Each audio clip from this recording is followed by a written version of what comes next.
Guys, আজকের এই দিনে আমার বাবা দুনিয়ার মায়া ছেড়ে পরপারে চলে যান। আসলে বাবা থাকা মানেই সন্তানের জন্য একটি নিরাপদ আশ্রয়, একজন পথ প্রদর্শক এবং সমর্থনকারী শক্তি। একজন বাবা তার সন্তানের মানসিক ও শারীরিক বিকাশের গুরুত্বপূর্ণ ভূমিকা রাখেন।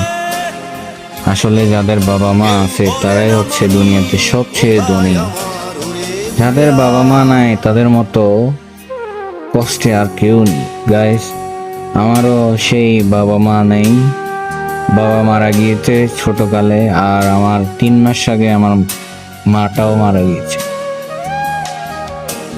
তো বাবা মা যার নেই সেই একমাত্র কষ্ট বুঝে, আর যার বাবা মা আছে তাদেরকে যত্ন করে রাখতে শিখুন। এটাই হবে আপনার জন্য শ্রেষ্ঠ এক